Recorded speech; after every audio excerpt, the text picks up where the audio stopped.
người đã đến như mái ngàn tận sâu trong trái tim em.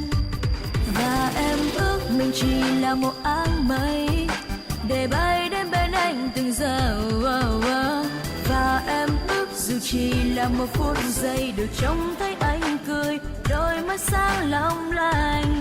Và em ước mình cùng sánh đôi dù có thêm bao nhiêu gian khó. Và em ước chỉ thế thôi. Tình yêu là khi bên cạnh anh.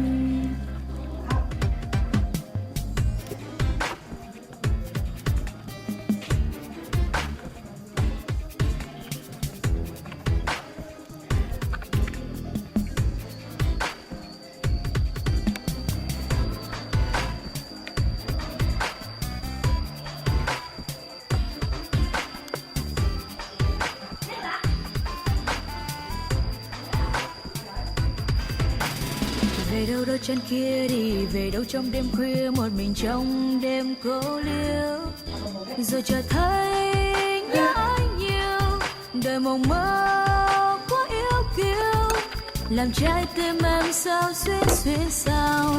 Về đâu khi mây đen dần tràn lên bao yêu thương cho lòng em bao âu lo. Trời bừng sáng bóng đêm tan, người đã đến như mái ngàn tận sâu trong trái tim em. Và em ước mình chỉ là một áng mây để bay đến bên anh từng giờ.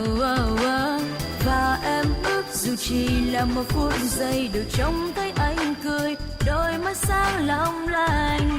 Và em ước mình cùng sánh đôi dù có thêm bao nhiêu gian khó. Và em ước chỉ thế thôi. Tình yêu là khi bên cạnh anh.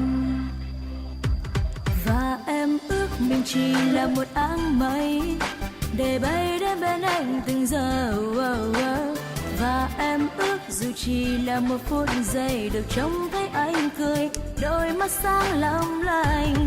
Và em ước mình cùng sánh đôi dù có thêm bao nhiêu gian khó.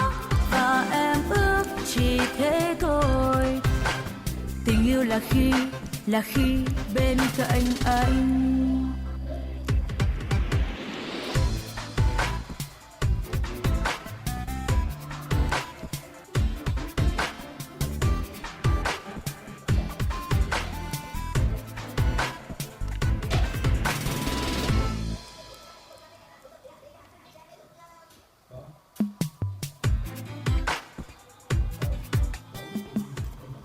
Người đã đến như mái ngàn tận sâu trong trái tim em.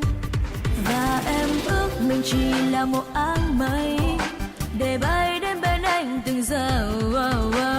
Và em ước dù chỉ là một phút giây được trông thấy anh cười, đôi mắt sáng long lanh. Và em ước mình cùng sánh đôi dù có thêm bao nhiêu gian khó. Và em ước chỉ thế thôi. Tình yêu là khi bên cạnh anh.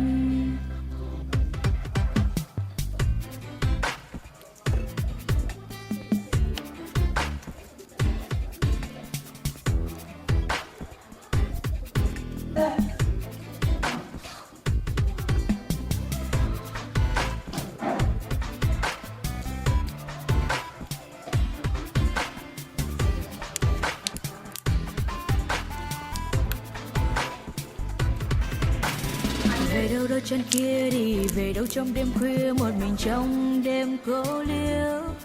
Rồi chợt thấy nhớ anh nhiều, đời mộng mơ quá yêu kiêu, làm trái tim em sao xuyên sao.